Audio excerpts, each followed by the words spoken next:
करता रे। बेटा बेटा क्या करता है। बेटा तेरा एक दिन पड़ोसी बन जाएगा, पड़ोसी बन जाएगा। मिट्टी का खिलौना मिट्टी में मिल जाएगा। बेटा तेरा एक दिन पड़ोसी बन जाएगा, मिट्टी का खिलौना मिट्टी में मिल जाएगा।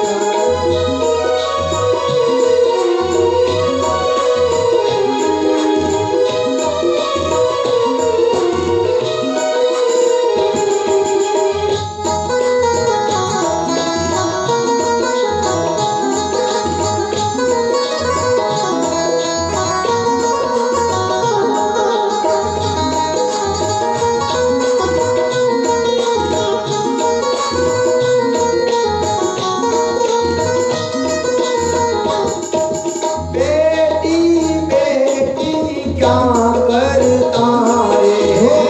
बेटी बेटी क्या करता है। बेटी बेटी क्या करता रे।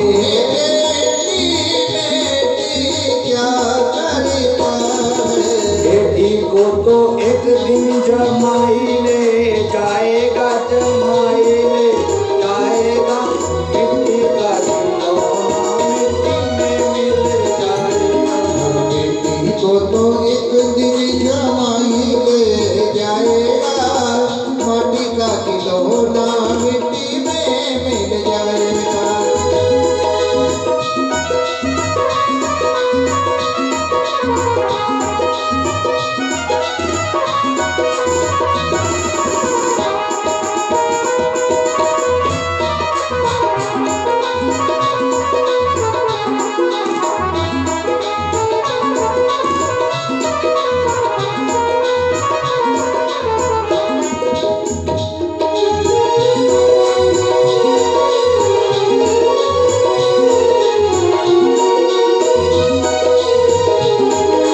पड़ोसी पड़ोसी क्या करता रे। पड़ोसी पड़ोसी क्या करता है। पड़ोसी पड़ोसी क्या करता रे। पड़ोसी पड़ोसी क्या करता है। पड़ोसी तो एक दिन जला के चला आएगा, जला के चला आएगा। मिट्टी का खिलौना मिट्टी में मिल जाएगा। पड़ोसी तो एक दिन जला के चला जाएगा, मिट्टी का खिलौना मिट्टी में मिल जाएगा।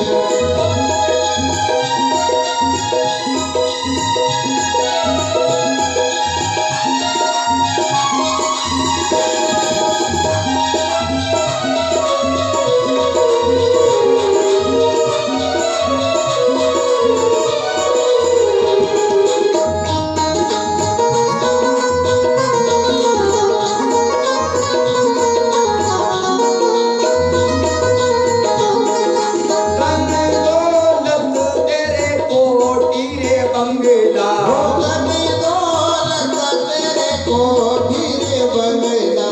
धन दौलत तेरा कोठी रे बंगला। धन दौलत तेरे कोठी रे बंगला। इनसे ममता छोड़ दे पगले। इनसे ममता छोड़ दे बंगले।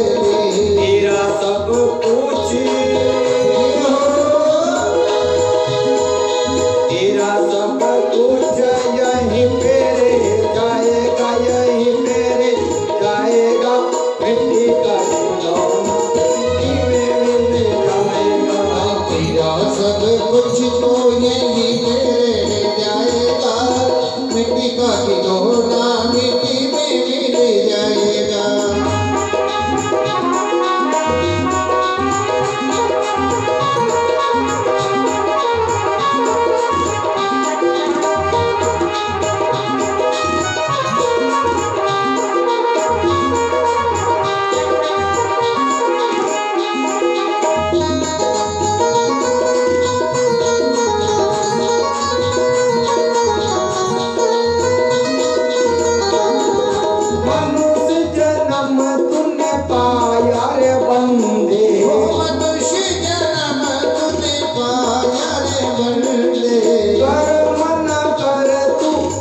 जग में गंदे, कर्म न कर तू जग मेरे बंदे, कर्म न कर तू जग में गंदे, कर्म न कर तू जग मेरे बंदे। जैसा बीज बोया, जैसा बीज बोया वैसा ही फल पाएगा, वैसा ही फल पाएगा। मिट्टी का खिलौना मिट्टी में मिल जाएगा, बीजी बोया तूने सही फल पाएगा, मिट्टी का खिलौना मिट्टी में मिल जाएगा।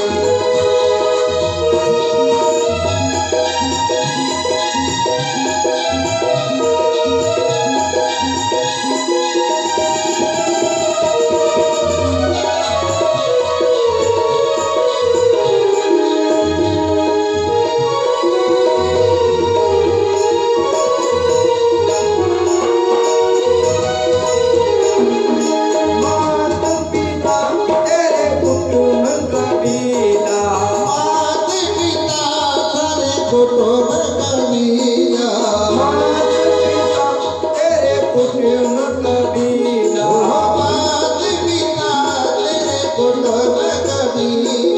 विपदा पड़े पर कोई ना किसी का, विपदा पड़े तब कोई ना किसी का, विपदा पड़े पर कोई ना किसी का। विपदा पड़े तब कोई ना किसी का। एक दिन हंसा,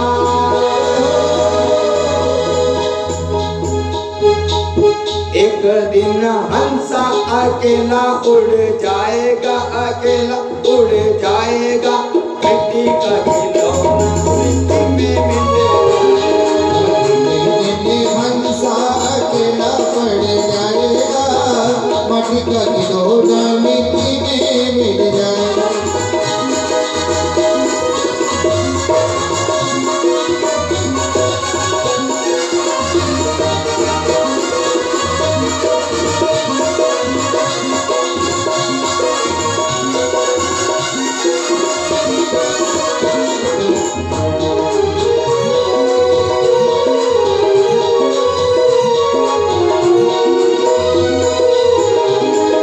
मिट्टी का खिलौना मिट्टी में मिल जाएगा, मिट्टी का खिलौना मिट्टी में मिल जाएगा।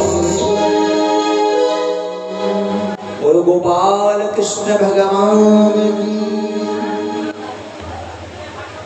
नाचने की इच्छा शुरू हुई न भजन ही बंद हो गया, सब मामला बिगड़ गया। क्या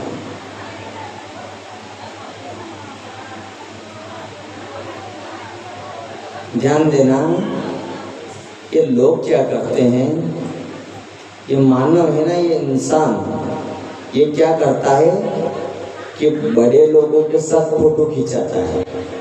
क्या करता है, हैं? जो नेता लोग हैं, बड़े बड़े लोग जो बड़े हैं, पैसे वाले पद वाले, उनके साथ में रहकर फोटो खिंचाते हैं और सुंदर तस्वीर बना के घर में लगाते हैं। क्यों लगाते मालूम है आपको? कि इनके साथ फोटो है तो ये चमकेंगे हमसे, हैं? क्यों खिंचाते हैं? फोटो लगी हुई ना तो कोई देखेगा नहीं, तो कहेगा इतने बड़े आदमी के साथ में फोटो है, वो लोग चमकेंगे, हैं? इसलिए फोटो खिंचाते हैं। कहीं गुरु के चरणों में, भगवान के मंदिर में, वहां फोटो खिंचवाते तो ये लोग क्या कहते हैं, यहाँ फोटो खिंचवा रहा तुम, हैं? पर ध्यान देना, केवल समझ में आ जाए तो जब बड़ा आदमी छोटा के यहाँ चला जाता है, बड़ा आदमी रीत में, कार्यक्रम में बड़ा आदमी छोटा के वहां चला जाता नहीं, तो उसकी मन की कली कली खुल जाती है। सो मेरे सामने उनकी गाड़ी पड़ी, साहब अरे साहब बैठो, इतना सम्मान करता है वो बड़ा आदमी छोटे के वहां चला जाता है। और अगर छोटा आदमी बड़ा के वहां चला जाए तो बोलो कदर है। अगर बड़ा आदमी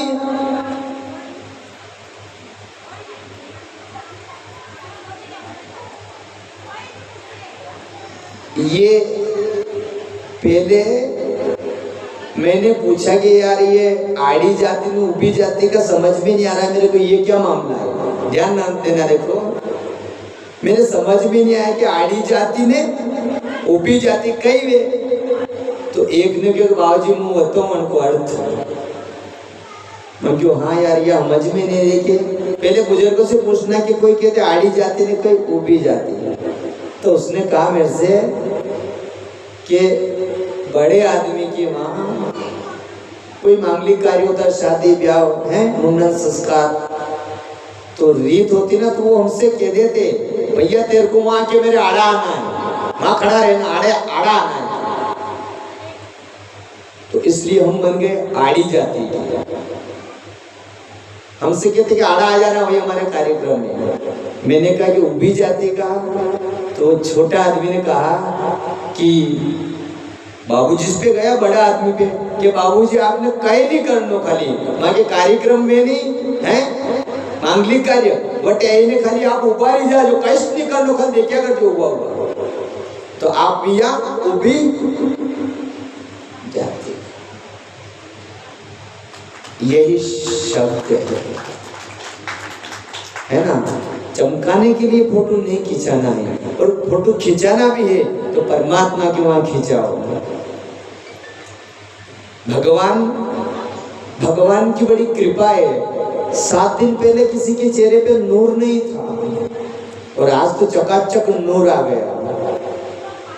हमारे कथा में 2 प्रकाश है, एक तो देवनारायण की पूजा करते हैं, प्रकाशी नाम है ना, प्रकाश जी बोल रहे थे कि गुरुजी हमारे यहाँ नहीं आए ना, तो हम भी कल के बाद कथा में नहीं आएंगे। 2 दिन से हमारे चक्कर पर नहीं जा पहुंचे ना, तो ठाकुर जी की कृपा हुई। कल सवेरे गए ने, शाम को गए तो न जाने ठाकुर जी के कान में जाकर उन्होंने न जाने क्या बात करी। मैं गया ने बारिश शुरू करा दी उन्होंने कि बाबू जी बैठ जाओ यहीं पे, आप बहुत दिनों में आए। बाकी प्रकाश जी भी ठाकुर जी से बहुत अच्छा प्रेम करते हैं। और शाम को तो मैं वहां गया ना, है ना, अपने यहाँ तो भी कम बैठे हुए हैं, कितने जितनी संख्या भी है ना, ये तो कम है, इनसे भी ज्यादा संख्या शनिवार के दिन पूरा पंडाल लगा हुआ था। मैं समझा ये क्या है, ये किसकी कृपा है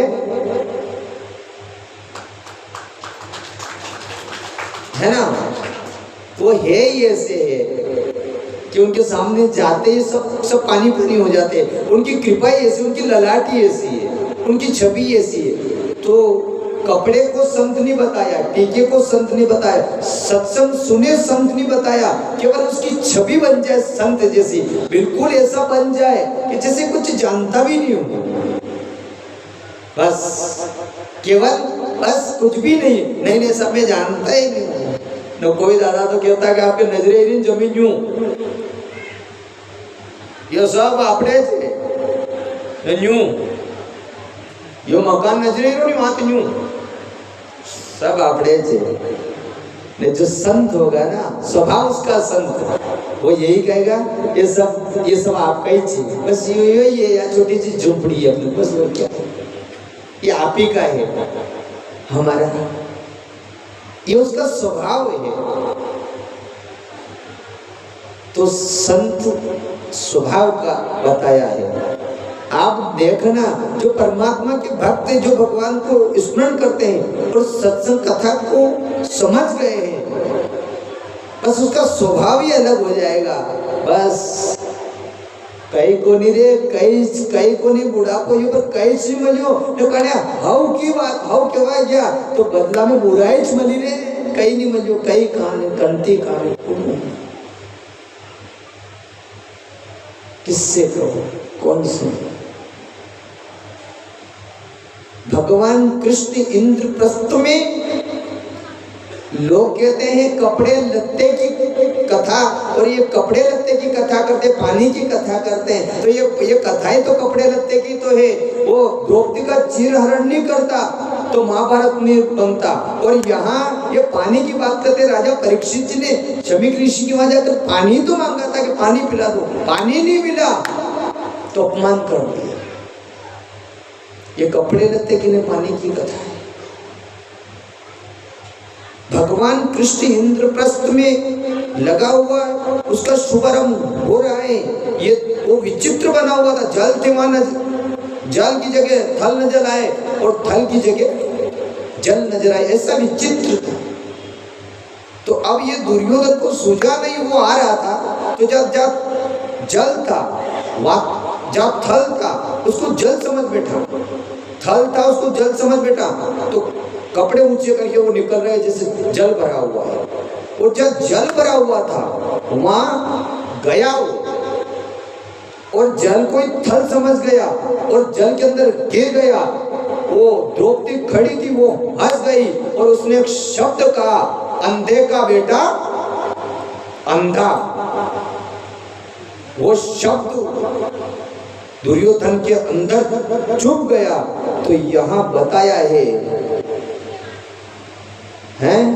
कि बिना तोला शब्द अगर कोई निकाल देता जिह्वा से तो शब्द न जाने शरीर, प्राण शरीर से, तीर के बाण से, और शब्द जुबान से छूटने के बाद वापस नहीं आता है। शब्द चुप गया, आगे गए तो उसमें नियम आया, इंद्रप्रस्थ में पूजा भगवान कृष्ण की करी गई। और सर्वप्रथम वहां यज्ञ का एक नियम होता है, देखो कि यज्ञ में भोजनशाला बनी रहती है, यज्ञ में भोजन चलता है। तो भोजन कराने के बाद तो भोजन पर किसको बिठाया? इस भीम को, क्योंकि जो ज्यादा खाता है वो खिला भी सकता है। और दान देने के खजाने के ऊपर बिठाया दुर्योधन और कर्ण को, क्योंकि ब्राह्मण भोजन कराने के बाद हैं, चाय पिलाने के बाद, ब्राह्मण का मुख झूठा करने के बाद दक्षिणा दी जाती है। तो खजाने पर बिठाया दुर्योधन और कर्ण को। तो भगवान का प्रस्ताव है कि दुर्योधन इनके खिलाफ है, तो ये धन ज्यादा लुटाएगा, पर कर्ण के हाथ से देगा तो कर्ण के हाथ में कैसी रेख थी, देखो कर्ण के हाथ में कैसी रेख थी कि जो जितना धन उसके हाथ से जाता वो धन धुआं हो जाता। और यहाँ परुस्कारी में रखी किसको? द्रौपदी को। और चरण प्रक्षालन के लिए, देखो चरणों को धोने के लिए भगवान कृष्ण स्वयं द्वार पे बैठे। देखो किनको कहाँ लगाया, और भगवान कृष्ण स्वयं कहाँ बैठे? प्रथम द्वार के ऊपर है। संत महात्मा जितने भी आते उनके चरणों का प्रक्षालन करना और जो है उनसे हाथ जोड़ के क्षमा मांगना, ये भगवान ने स्वीकार किया। तो यहाँ क्षमा शब्द बताया है कि सबसे बड़ी क्षमा। होटल में नाश्ता पानी करते हैं तो क्या सेठ से क्षमा मांगी जाती? बोलो, दुकान पे नाश्ता पानी करी तो वहाँ क्षमा मांगी जाती है कि पैसा देना पड़ता है? बोलो, पैसा देना पड़ता है कि क्षमा मांगी जाती? वहां तो पैसा देना पड़ता। और जब एक आदमी कार्यक्रम करता है, शादी करता है, ब्याह करता है और भोजन कराता है समाज को, गांव को, है रिश्तेदार को, तो गेट पे खड़ा रहता है और हाथ जोड़ के रह जाता हो, बाबूजी पत्तल परोसने में, नमक में, भोजन में कोई त्रुटि रही हो तो केवल क्षमा करना है, समय पे रसोई नहीं पहुंची तो क्षमा करना है। क्या वहां पैसा देना पड़ता है क्या? बस वहीं से व्यक्ति का पता चल जाता है कि ये आदमी कैसा है। नहीं तो जो आ रहे ने, जा रहे ने, कौन आ रहा ने, क्या जाना, उसको ज्ञान ही नहीं कि कहाँ खड़ा रहना। साहब आदमी को, व्यक्ति को रेत में क्या खड़ा रहना है पता ही नहीं है। भगवान कृष्ण खड़े क्षमा मांग रहे हैं। इंद्रप्रस्थ का शुभ आरंभ हुआ, सुंदर बना हुआ था। तो भगवान कृष्ण द्वारिका में बैठे हुए थे। धीरे धीरे ये कौरव थे ना, ये कौरव 100 भाई थे, और इस मन के अंदर शब्द बैठ गया ना, तो पांडव पुत्रों को, पांडव पुत्र जो थे ना, इनको मानो उसकी इच्छा खत्म हो गई कि इनसे मैं सब छीन लूं, कुछ भी नहीं दूं इसको। बार बार प्रयास किया, भगवान शांतिदूत बन के भी गए, पर भगवान कृष्ण से कहा तुम धन की बात करते हो, इन पांडवों को तो बिना युद्ध के सुई की नोक के बराबर जमीन नहीं दूंगा। भगवान कृष्ण ने कहा तू सुई की नोक की बात करता है, मैं बाढ़ की नोक पे वसूल करूंगा। युद्ध छिड़ा और युद्ध छिड़ने में भगवान कृष्ण और भगवान कृष्ण के पास सो रहे थे अर्जुन और दुर्योधन गया। देखो ध्यान देना शब्द के ऊपर, दुर्योधन गया, भगवान कृष्ण सो रहे थे तो दुर्योधन पहले आया और भगवान के कहा बेटा देखो, बैठने की कला देखना, भगवान के माथे की तरफ आके बैठा दुर्योधन, और अर्जुन आए, भगवान सो रहे थे, चरणों में बैठे, और अर्जुन हैं तो माथे पे बैठ जाता है ना, उसका सम्मान नहीं होता है। जहाँ जो भक्त जाते हैं सर्वप्रथम भगवान के चरणों को दर्शन यहाँ बताया है। भगवान कृष्ण निंद्रासन से जगे अर्जुन को देखा तो बोले कि अर्जुन क्या क्यों आए हो, क्या बात है? दुर्योधन ने कहा पहले तो मैं आया हूँ मांगने के लिए, पहले तो मुझे देना पड़ेगा। भगवान कृष्ण ने कहा नहीं, मैं जगह सर्वप्रथम मुझे अर्जुन नजर आया, पहले अर्जुन को दूंगा मैं। एक तरफ मैं अकेला रहूंगा, निशस्त्र रहूंगा, शस्त्र नहीं उठाऊंगा, एक तरफ मेरी 23,000 अक्षौणी सेना रहेगी। भगवान कृष्ण दुर्योधन विचार करने लगा कि मैं उसने बैठा कहाँ था, विचार कहा तो पहले मैं अर्जुन को ही दूंगा। तो अर्जुन ने कहा कि मुझे तो कुछ भी नहीं चाहिए, और भगवान ने कहा मैं शस्त्र भी नहीं उठाऊंगा युद्ध में। तो भगवान कृष्ण के चरणों में प्रणाम किया और कहा कि प्रभु आपको चाहता हूं मैं। दुर्योधन को पता चला मैं तो 23,000 अक्षौणी सेना के लिए आया था, ठीक है कोई बात नहीं, आप उनकी तरफ रहोगे तो बचाए जो 23,000 अक्षौणी सेना। 18 दिन का युद्ध छिड़ा, उसमें समस्त कौरव मारे गए थे। दुर्योधन भी अंत में परास्त हो गया, भीष्म पितामह। पर एक की महिमा यहाँ बड़ी सुंदर वर्णन करी है भगवान कृष्ण ने। मानो यहाँ पर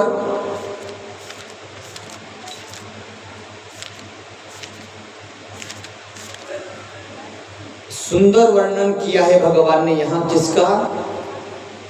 अंतिम युद्ध में युद्ध खत्म हो गया और एक दिन अर्जुन के पास में गए कृष्ण भगवान।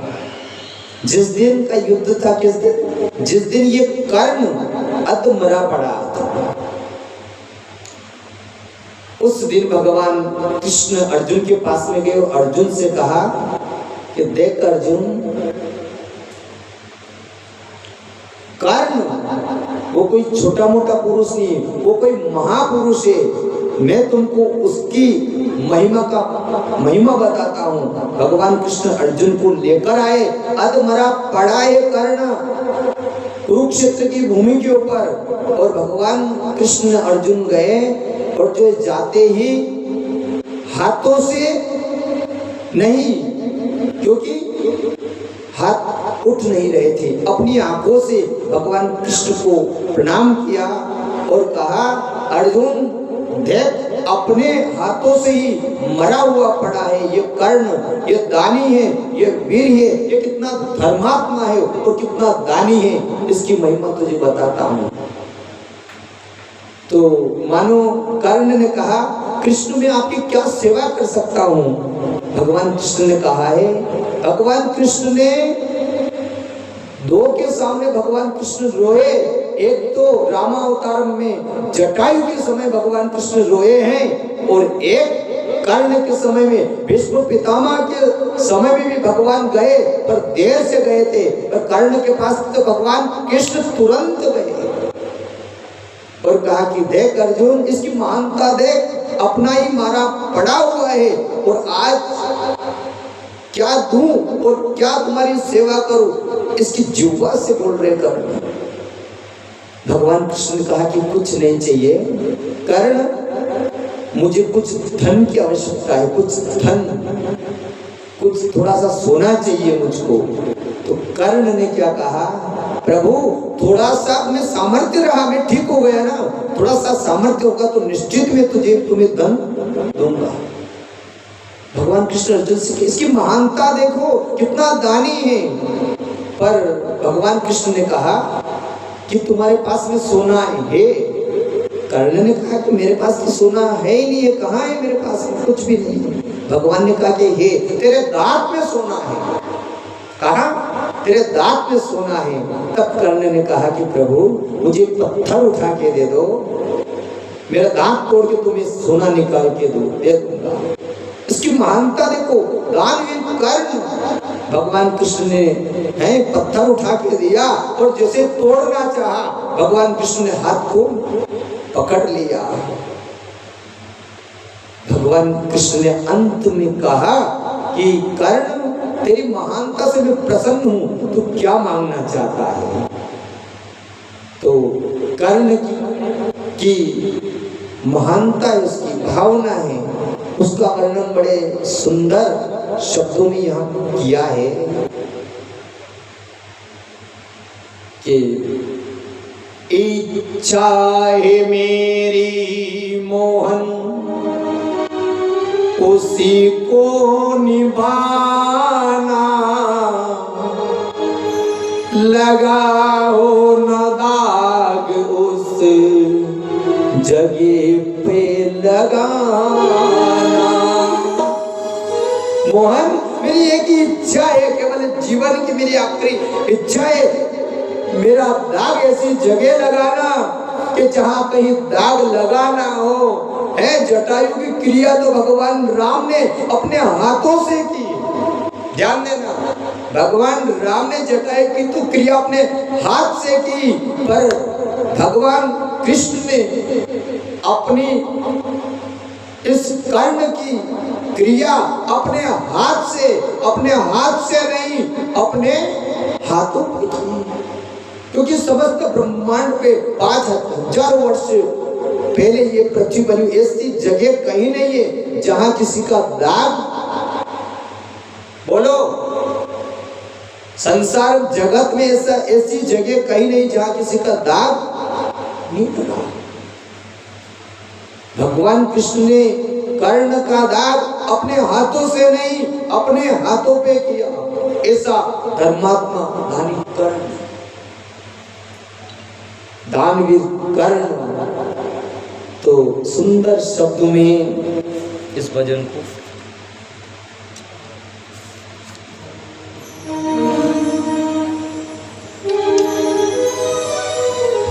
इच्छा है मेरी मोहन, उसी को निभाना, लगाओ न दाग उस जगह पे लगाना।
बचपन से मैंने बड़ा दुखी उठाया, माँ की न मिली ममता, पिता का न साया।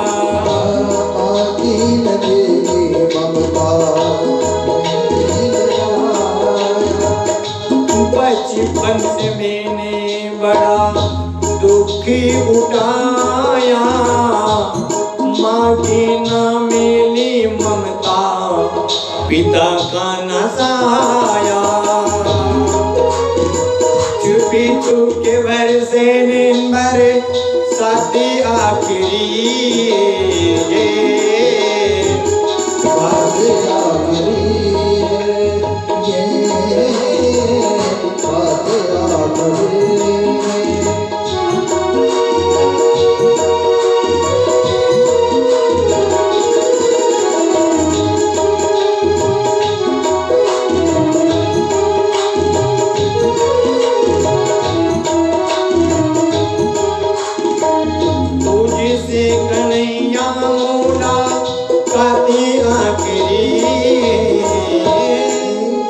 कन्हैया मेरा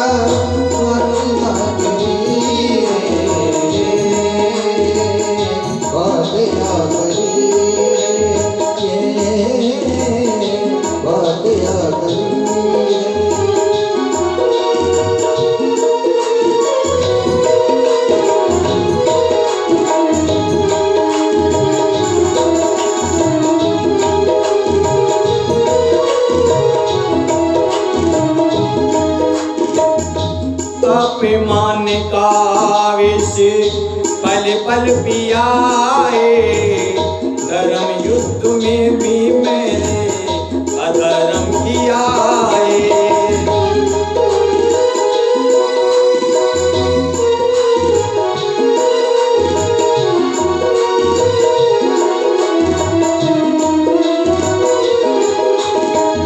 अभिमान का विष पल पल पियाए धर्म युद्ध में भी मेरे संग अधर्म किया है मेरे साथ कीनी तूने गाती आखिरी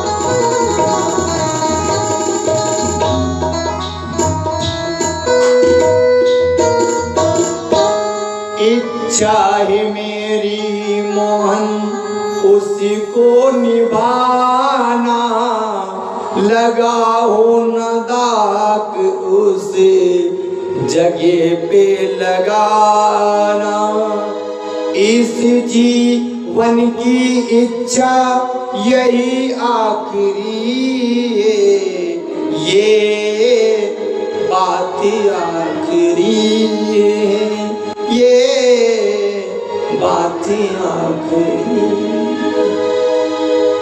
दो जगह भगवान रोए हैं जटायु की समय और कर्ण के समय संसार में हम विचार करते हैं कि हम भगवान का भजन करते हैं कथा सुनते हैं और गुरु की कृपा होती है तो किस लिए कि अंत समय में उसका नाम इस जिह्वा से निकल जाए इसीलिए प्रयत्न करते हैं ना और संसार में समस्त सभी देवता देवी देवता जलचर नभचर थलचर जितने भी जीव संसार में आए हैं एक ही व्यक्ति भगवान एक व्यक्ति को याद करते हुए अपने धाम में गए कौन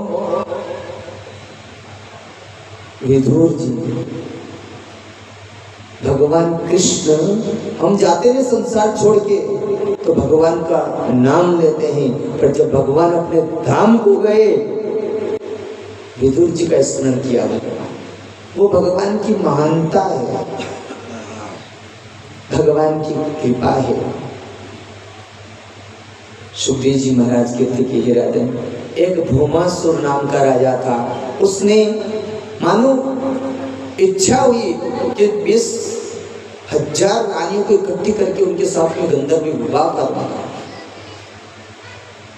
नारद जी के द्वारा भगवान को पता चला कि इस दुष्ट ने 16 अबला स्त्रियों को राजाओं को परास्त करके स्त्रियों को छीनकर अपने राज्य में बिठा रखा है भगवान गए भौमासुर से युद्ध किया, उसका संहार किया और 16,100 रानियों को बंधन से मुक्त किया।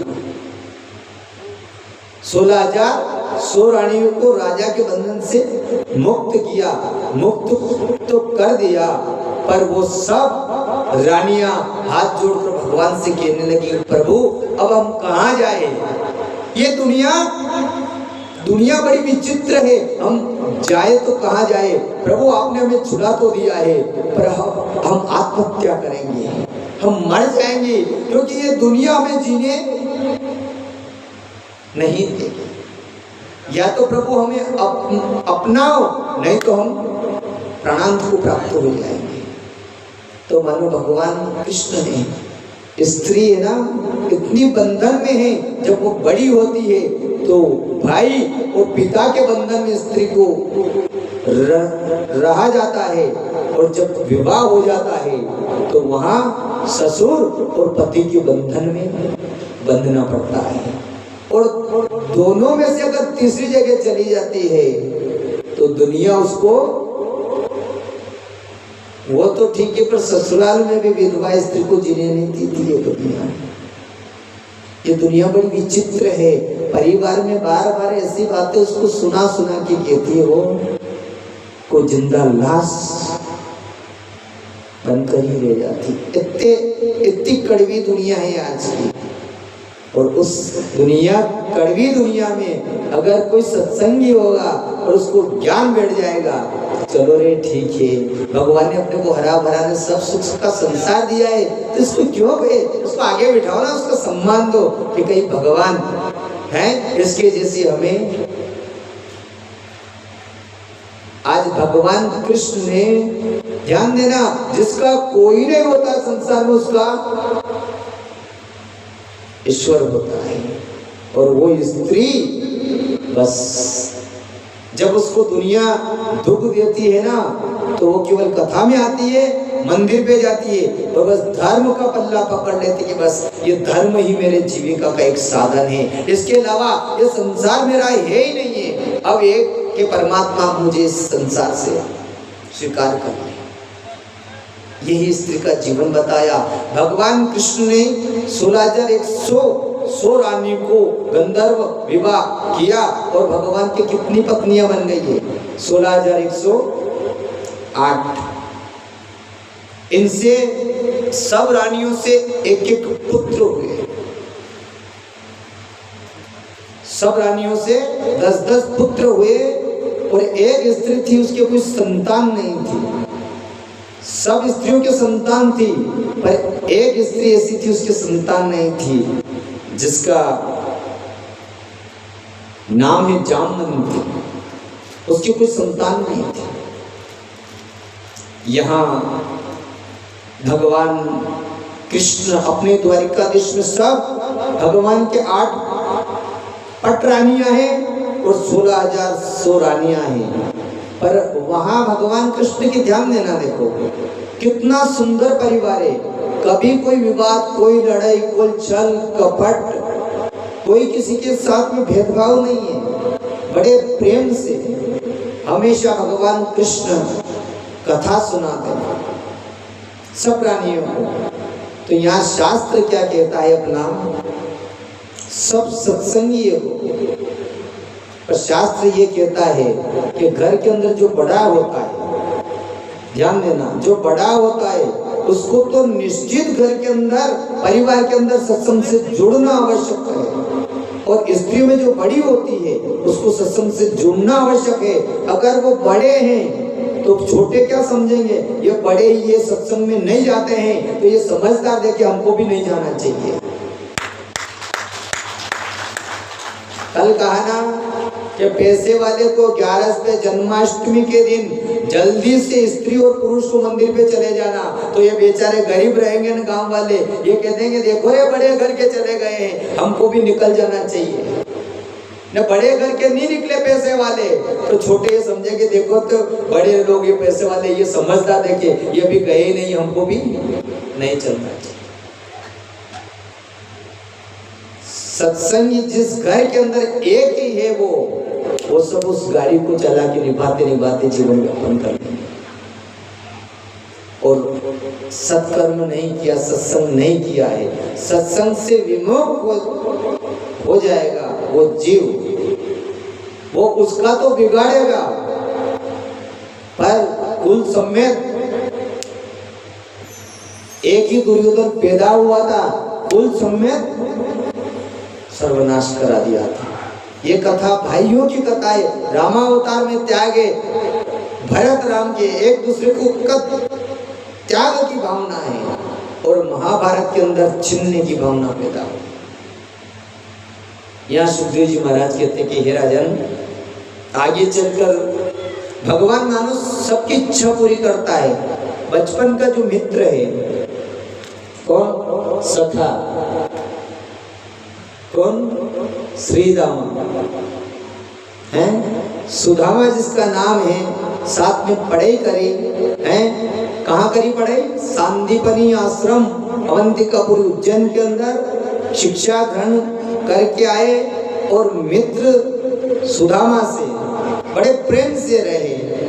तो एक दिन सुखदेव जी महाराज कहते कि हे राजन, सुदामा भगवान के बड़े परम भक्त है। जब से पढ़कर आए, विवाह हो गया, एक सुंदर पत्नी के साथ विवाह हुआ जिसका नाम है सुशीला। जैसा नाम है वैसा उसका काम भी है, सुशीला। जिस दिन से विवाह कराई है ना, वो उस दिन से वस्त्र पहने उसने, हैं? चौथापन आ गया, 3-4 संतानें हो गई। यहाँ तक बस भगवान का स्मरण ही करते, केवल भगवान के भरोसे ही रहते हैं। और सीदामा जिस दिन से पढ़कर आए, भगवान का स्मरण करते, श्री कृष्णम शरणम, श्री कृष्णम शरणम, श्री कृष्णम शरणम, भगवान का भजन ही करते। इतनी गरीबी घर के अंदर, हेलो है ना, करुण दोस्त दे करुण, यहाँ गरीबी है, पत्नी है सुशीला, हमेशा भिक्षा मांगने जाते ना, पर मांग के नहीं जाते, केवल खड़े हो जाते हैं। और जो 3 घर से चौथे घर वो भिक्षा के लिए नहीं जाते, मिल जाए तो ठीक, नहीं तो वापस घर आ जाते। 3-4 बच्चे, कपड़े भी नहीं, वस्त्र भी नहीं है। कभी सवेरे भोजन मिल जाता तो शाम का ठिकाना नहीं, शाम को भोजन मिल जाता तो सवेरे का ठिकाना नहीं। सुशीला के पास वस्त्र फटे हुए हैं, फटी हुई साड़ी है, एक वस्त्र सुदामा के पास में, आधे पहन लेते, आधे ढक लेते। और भगवान प्रेम, सुदामा गरीब है पर दरिद्र नहीं है। जो दरिद्र वही दुखी है, जिसकी तृष्णा है। सुदामा गरीब है पर दरिद्र नहीं है। एक दिन पत्नी ने कहा, हमेशा तुम कहते हैं द्वारिकाधीश भगवान कृष्ण मेरा मित्र है, बचपन का मित्र है, वो राजा धीराज है, वो राजा है, द्वारिका का राजा है। तुम रोज कहते हैं तो आप तनिक भगवान से मिलने के लिए जाओ। ये नहीं कहा कि तुम मांगने के लिए जाओ, क्या कहा? तुम मिलने के लिए जाओ। एक पत्नी की स्त्री कह देती अपने पति से कि तुम कथा सुनने जाओ, तो उस पत्नी की बात को स्वीकार नहीं करती ये दुनिया। पर आज सुदामा की पत्नी ने कहा है, तुम कहते तुम्हारे बचपन का यार है राजा धीराज, उनसे मिलने के लिए जाओ। इनसे भगवान से मिलने की बात वो पत्नी करती है। पत्नी कहती है तुम कथा में जाओ, तुम्हें ज्ञान आ जाएगा, तुम कैसे जीवन व्यापन कर रहे हो, क्या तुम्हारा खान पीन है, क्या तुम्हारे रहन सहन है, क्या तुम्हारी वाणी है। कथा सुनो, तुम इंसान बन जाओगे, कथा सुनो। पर ये दुनिया सुनती नहीं। जब भगवान की कथा में भेजने की उसकी इच्छा लालसा है, और उसकी बात को भी स्वीकार नहीं किया। एक सुशीला के रही पति से तुम जाओ, तो उसकी बात को स्वीकार किया। जैसे ही जाने लगे तो रोक दिया कि तनिक रुक जाओ। क्यों? कि भगवान के वहां खाली हाथ नहीं जाया जाता है। और खाली हाथ जाओगे तो खाली हाथ आओगे। तो तनिक घेरिए और वहां द्वारिका है, और द्वारिका में भेड़ द्वारिका है। जो भेड़ द्वारिका जाते हैं वहां कुछ चढ़ा के आते, खाली नहीं चावल चढ़ाए जाते। आज भी जो महानुभाव गए भक्त लोग वो वहां चावल चढ़ा के आते। भेड़ द्वारिका 3 मुट्ठी चावल मांग के लाई है, अपने साड़ी के पल्लू को तोड़ा और बांध कर दे दिया। और सीधा मां से क्या कहने लगी है, और पत्नी कि नाती जाओ, नाती जाओ, नाती जाओ, नाती जाओ, नाती जाओ, चले द्वारिका को। इस